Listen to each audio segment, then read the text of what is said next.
के बीच बड़ी खबर दिल्ली से, जहां पर कांग्रेस की बैठक बुलाई गई है इंदिरा भवन में। पार्टी महासचिव इसमें शामिल हो रहे हैं, तमाम राज्यों के प्रभारी हैं, प्रदेश कांग्रेस के जो अध्यक्ष हैं अलग अलग राज्यों के, वो तमाम यहां पर मौजूद हैं। जो और बड़े नेता हैं, अलग अलग प्रदेश के जो पार्टी के बड़े चेहरे हैं, वो तमाम भी इस बैठक का हिस्सा हैं।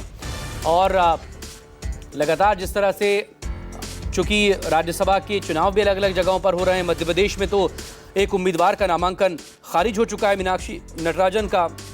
इधर टीएमसी में जो टूट है, पिछले दिनों इंडिया ब्लॉक की बैठक भी हुई थी। वरुण सिन्हा, कांग्रेस की ये आपात बैठक इंदिरा भवन में बुलाई गई है, क्या इसका एजेंडा है?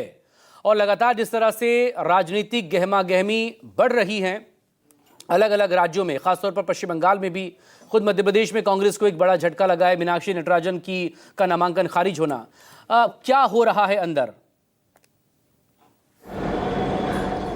देखिए, करीब 2 घंटे हो चुके हैं मीटिंग शुरू हुए, और जैसा कि आपने बताया कि जितने भी प्रदेश अध्यक्ष हैं, महासचिव हैं, प्रभारी हैं, उनको बुलाया गया है, उनके साथ बैठक की जा रही है। लेकिन जो मेन एजेंडा है वो ये, एक तो मोदी सरकार के 12 साल पूरे होने के बाद अब देश भर में कांग्रेस किस तरीके से ये एक छवि ला पाए कि आखिर सरकार के जो कार्यकाल रहे उसमें किस प्रकार से स्थिति बदली, आखिर किस प्रकार से पेपर लीक किए गए, महंगाई लगातार चरम पर है, हालात बद से बदतर हो रहे हैं, और ऐसी परिस्थितियों को ज़मीनी स्तर पर कहीं ना कहीं आंदोलन के तौर पर, रूपरेखा के तौर पर आम जन तक पहुँचाने की कोशिश करने की कवायद शुरू की जाएगी, और उसी रूपरेखा के हिसाब से ये मीटिंग की जा रही है। दूसरा, राजनीतिक घटनाक्रम लगातार बढ़ता हुआ, बदलता हुआ नजर आ रहा है। मीनाक्षी नटराजन का नामांकन रद्द होना, इसके अलावा टीएमसी की जो स्थिति है, लगातार टूट फूट और परिस्थिति ऐसी कि हर कोई छोड़कर भागने को तैयार है।